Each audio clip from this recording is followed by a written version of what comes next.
The Olympics are going strong. I don't know if you've been watching any of the games. We saw some gymnastics, some cycling over the weekend, and volleyball. Yeah. That's what. Oh, and we saw the rowing. Oh, I didn't see the rowing. Yeah, that was going on this weekend too. Yeah. We're DVRing the whole thing because we can't stay up and midnight watch it. It's Rob and Liz, his morning crew on his radio. One of the Olympians is Quenisha Burks.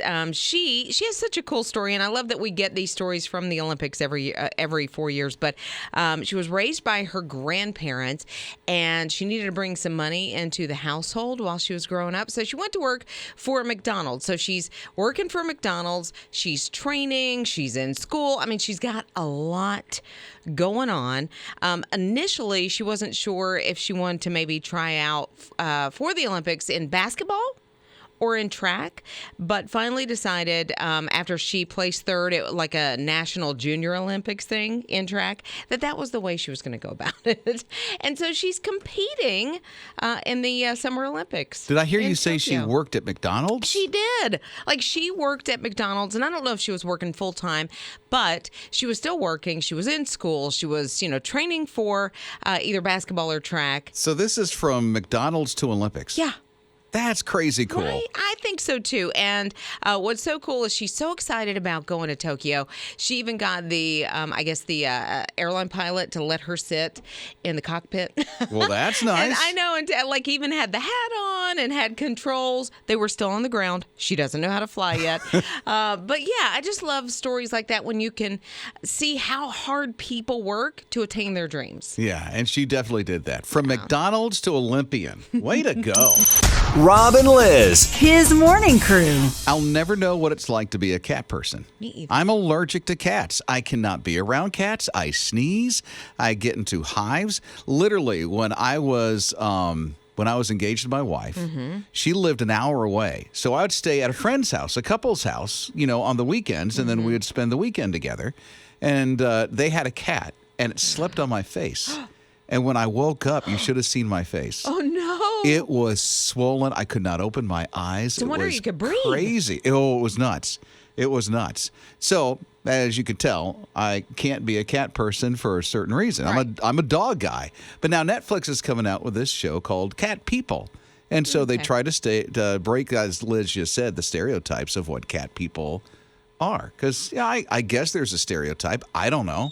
Yeah, I mean, I've heard the old cat lady. You hear that where the woman is, up in age and has 50 cats in her house just kind of taking over the house. That's one of the stereotypes. It is. Yeah. I had no idea. Really? You had no idea. Because she's sitting in a cardigan on the rocking chair with the cats. Just Wow, you taking really over. thought this one through. No, I just know that that's a stereotype. That is? I had no idea. But there's one stereotype. There's this one guy, his name is DJ, and DJ is a rapper, and he has a cat that raps along with him.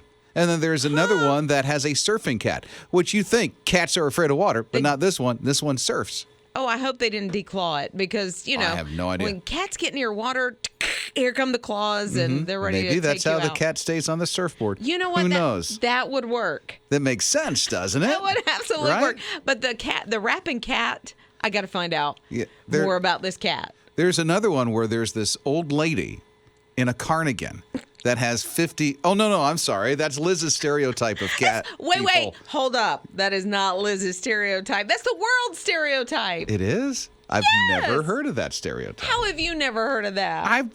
Because I'm allergic to cats. Rob and Liz. His morning crew. Chris is the latest winner of Get Out This Summer with his radio. We're talking the Dollywood tickets and the movie stuff. And Courtney Starr, just on Friday, talked to Chris. You should have heard him. We've got your family passes and also your backyard movie kit and popcorn maker. So endless summer fun for you. They're gonna love that. I have stage 4 cancer too, so that's really awesome. I got a little 8-year-old and 4-year-old. They're gonna love that. Wow. Aw. I love their family's going to get to go enjoy Dollywood because, with his where he is in life, it's probably been a little difficult. How tough that is, huh? No. I'm so glad Oh, I'm so glad you're going to Dollywood. Chris, you're a warrior. You're an amazing dad. Yeah. Now God provided this for you to bring your family. Oh, that is just so great. Courtney made his day. Oh, I know. Isn't that great? Get a call on Friday afternoon. I don't know this number. What is this? Who is this? It's a good thing. And it's Courtney giving away the Dollywood tickets. You could win those Dollywood tickets too, and the backyard movie kit with the popcorn maker with Get Out this summer, because we have a few more weeks left until the kids are back in school, and we're going to do this until the kids get back in school. That's right. All you got to do to get in on it is text the word outside to 800-447-7234, hisradio.com. Register there or the My His Radio app. Rob and Liz. His morning crew. Well, here's a guy in Thailand, and he's fishing in Thailand, and he brings in his catch. There's a snail that was a part of this as well. And so, hey, dinner time. And so they're cooking things up, and all of a sudden they say, oh, whoa, look at this. It's a pearl. And then the pearl is like pretty big. Yeah. And the pearl turns out to be a really rare pearl. It's called, I hope I don't butcher it, but it's like a M-E-L-O, so Melo or Milo pearl. Never heard of it. I haven't either, but evidently it's pretty rare, and it's really expensive. And so they could have something really big here. Officials are looking at it, Yeah. and then they're going to sell it. I wonder how much those things sell for, because pearls can be very expensive. At least $20. Probably more than that. Freshwater pearls, I think, are a lot. 25 bucks. Are inexpensive, but if you want a really nice strand of pearls, it'll set you back. So if these are even more rare than that. Oh, and it's big, too. So it's rare and big. Oh. Huh. And you're just cooking up your dinner, and boom, there you go. And there it is. You know, what's this, a marble? No, it's a pearl. I found a hair before, but Well, that's a different story. Rob and Liz. His morning crew. I don't know if you know this, but flash mobs are making a comeback. It's Rob and Liz, his morning crew on his radio. These things were really big, 5, 6, 7 years ago? probably about that. You saw them, you heard about them Yeah. everywhere. They seem to be everywhere, and then they went away, but now social distancing, they seem to be making a comeback. For instance, I don't know if you've seen or ever heard a flash mob before. If you have, join the conversation at 800-447-7234. I'll start. There's one in Manhattan. And here's how they started. They put this little circle on the ground. It says, stand here for a dance party. You see a lot of people walking by it, and then every now and then somebody will actually stand on that dot that says, stand here for a dance party. All of a sudden, some dude comes back out with this throwback boombox from the 80s, clicks play, and the music starts, Yeah. and then people start dancing all over the place. Yeah. It's a crazy thing to see. I love it. Like they start break dancing. So there's certain people that are kind of, in the crowd waiting for someone to stand on the decal. But then there's others that are like, what is this? Let me just see what's going to happen. And it happened. It's awesome. When it happens. Yeah. Yes. So it's a really cool flash mob because they come out from all over the place and then they start dancing. Right. Yeah. So I have been in a flash mob, not dancing, but we were at the mall a couple of years ago. You were just singing, right? I was not singing, but I was with my sons. They love to eat in the food court. So we were in the food court. We were getting our meal or whatever.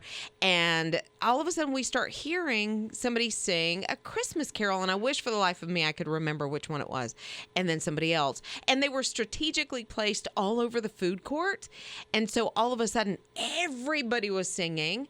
And then people who weren't involved in the flash mob joined in. Of course. It was so much fun. Rob and Liz. His morning crew. Sandy Morris is a member of track and field. She's pole vaulter from the upstate of South Carolina that is in Tokyo right now. And she has a niece named Jameson. And Jameson has a stuffed animal. It's a little bunny named Cuddles. And so, anybody that has nieces and nephews, you want to be the best aunt or uncle ever on the face of the planet. And I think Sandy is really trying hard to do that. She has created an Instagram for Cuddles, the stuffed bunny, and it's Cuddles Goes to Tokyo. So Aunt Sandy took Cuddles to Tokyo with her. Oh, so she's taking pictures of it everywhere in Tokyo. Kind of a little storyline for Right. Cuddles the bunny. I know. And Cuddles has his own or her own passport, evidently. Good for her. I haven't seen, so I've been watching. Cuddles has not posted actually from Tokyo yet. I know Sandy's busy. Cuddles is hanging out in the suitcase. Well, possibly. track and field, has it started just yet? I don't think so, but I would have expected maybe, just sightseeing. So far, Cuddles got stuck in Newark they had some kind of delay there, so Oh, they were in no. Newark, and then they were in England, evidently another layover, and so Sandy, took Cuddles, and they went for a little. They're sightseeing going a tour. long way to get to Tokyo. It takes a while, and I guess she, planned it out Wouldn't so you she could visit a couple of different places. But wouldn't you think you'd go the opposite direction, not toward England? Well, I think if you were, this is just me, I would think if you were from the Midwest and farther west, yes, you would have gone that way. But I don't know. I don't know which would have I've been never closer. traveled outside of this hemisphere, so. No, well, I don't know. I'm trying to think how far it would be. Which way would have been better? Like if I'm going to Australia, do Yeah. I leave Newark and go toward England? California, yeah, or Go California. towards California? Wouldn't it be the same thing going to Tokyo? I don't know. They're in Australia's southern hemisphere. Tokyo's the northern hemisphere. But I'm feeling like I don't know my geography right now. Evidently. Well, then there you go. Rob and Liz. His morning crew. So if you vacation in Orlando, there's Universal, SeaWorld, and Disney. Universal and Disney both have a free place, like a downtown type of area. Universal has this free right. place. I don't know what they call it. I know Disney calls it Disney Springs. Okay. Because it used to be called Downtown Disney back in the day, but they changed it to Springs. Anyway, there's all these shops and restaurants, and there's one restaurant that's called Earl of Sandwich that has just about every kind of sandwich that you can think of. Banana sandwich? Yeah, sure. Sure. They got banana sandwich. They got, whatever sandwich. They Liver got mush. it. It's a huge menu of sandwiches. Now, they have this one that features a pickle on it. It's a Cuban sandwich. Okay. Oh, a Cuban sandwich. My youngest son loves Cuban sandwiches. Yeah, so you got the ham, you got the Swiss, you got the mustard, and they highlight it with a bunch of pickles along with everything else that goes on in that. No, you got to leave the pickles off. Pickles destroy a sandwich. You don't. My son's 13. Yeah. Eli loves pickles. Yeah. He'll eat them straight out of the jar. I know it's a lot of sodium, but he's young. I used to have an uncle that at the end of the pickles, when all the pickles are done, he would drink the juice. What? Hey, listen. Your face, you're like, Yeah, listen, that helps with cramps. It does because of the sodium. I get that because I'll take a teaspoon of mustard, which is disgusting, if I get a cramp, and it tends to help. Mustard's great. What's Well, wrong with no, mustard? I love mustard. Is mustard. not No, you said it was disgusting. That means the you're not teaspoon. you're not a fan of mustard. No, I like it all over a sandwich. I just don't want to sit and eat, squirt the mustard in my mouth. Mayonnaise. Can you eat it Oh, yeah, on a sandwich. from the spoon? Oh, no. No, sour cream. No. Really? You can eat mayonnaise and sour cream from the spoon? Like, it's okay. Hey, listen, I used to be a big guy. I did it all. I got some weight on me. I used to like that kind of stuff too. No, you but, don't. But not sour cream and not mayonnaise straight from the spoon. No, you're missing out on life. Yeah. You're missing out. She's Ketchup? missing out on life. She won't do roller coasters, and she won't eat mayonnaise straight out of a jar.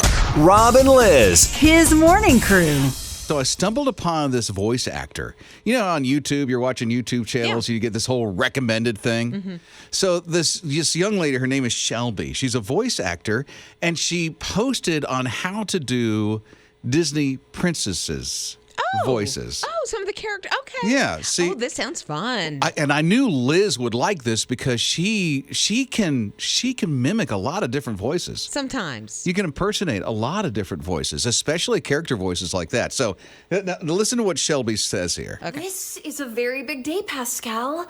So Rapunzel has a slight lisp and this nasal quality. I'm going to lose the lisp, I'm going to hold on to the nasal quality, and now I'm Belle from Beauty and the Beast. Okay, so what she's saying, the point that she's saying in this video is that all the princesses have the same voice. It's just altered a little bit. Sure. And she teaches you how to do that. So I want to see if I can put Liz to the test here and do some of these voices. Like Belle. So here's, I believe this is Belle. Yeah, this is Belle. So take a listen to this. Let's see if you can mimic what she does here. I come to return the book I borrowed. Oh, I couldn't put it down. That's all right. I'll borrow this one. Okay, let's do it. I've come to return the book I borrowed. Is it too deep? Keep Was that too going, deep? Okay. keep going. Good morning, monsieur. I know she says that. Here. I come to return the book I borrowed. Oh, I couldn't put it down. That's all right. That's all right. Okay, a little bit more mature version of Belle, but okay. that's all right. Well, Belle's like, What would you know, guys say? Yeah, 18. what? Yeah. Okay. Wow, resounding. Yeah. Okay. Okay. Snow White. Let's see if you can do Snow White here. Want to know a secret? Promise not to tell? Yes, gooseberry pie. Want to know a secret? Gooseberry pie. Close, better. Was better that than close? Belle. Really, I did better on Snow White than Belle? Yes. Okay, so this one is Cinderella. Okay. Ooh. Here we go. Cinderella. Want to know a secret? Promise not to tell? Oh, that's Snow White. Yes, That's Snow White.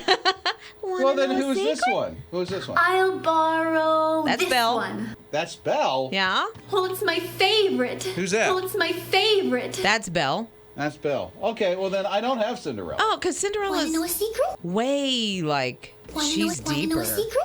Promise not to tell? Yes, gooseberry pie. That's still Snow White. Okay, well then do her. Want to know? Nope. I got to hear it again. Play No, it. now you're gonna do it. Okay. Want to know a secret? I didn't do it as well that time because I was a lot Finish. deeper. Go through the whole thing. Gooseberry pie? Gooseberry pie? Oh, wait, to go Okay. And see, I would have done Cinderella because she's so much deeper. And Well, yeah. then do her. Let's see. Let's hear it. Oh, Gus. It's not maybe that deep. Well, then I could do Cinderella. Gus. Rob and Liz. His morning crew. Ooh, there's a coffee shop that I would love to be able to visit. It's in Texas, so it might take a little day trip. But La La Land Cafe is the name of it. And it's so cool. More than just serving coffee and making people happy, with their caffeine in the morning. They're really doing a lot for the community because what they're doing is they're employing a lot of teenagers who have aged out of the foster care Oh, system. good for them. Isn't that I love so that neat? they're doing that. I do too. So, to give them a place once they've aged out and they're out of the system and they aren't living with their foster families anymore, then, if they don't have skills, and then what do they do? So that's exactly what this person, Francois, is the CEO of these cafes. Now there's 4 of them. So they're opening up in different locations, I guess, around Texas right now to really get a lot of these kids a job. Good for him for Gainful doing employment. that. I think so too. There's a coffee shop. I want to say they started maybe in Charleston, and I can't remember the name of it. It's something in Beans. Beatty and Beans or something like that.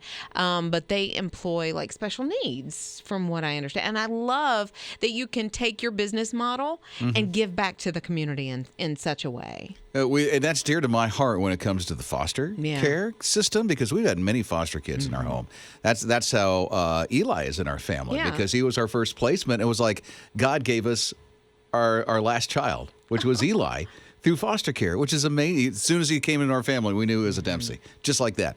That's a Dempsey. Did you really? Yeah, that's a Dempsey. Oh, I got cool chills. Absolutely, yeah, because he looks like his oldest brother. Yeah. It's amazing how God will. It's Yeah. great. But anyway, to see some of these foster kids and when they age out, it's like, what do we do next? Yeah. It's really tough. Some can go to college, but even with scholarships, they still have to have some kind of dough to make it through a college. Right. Experience, and so it's tough, and so for him to help them out like he is great. Yeah. I hope that business model spreads all across the country.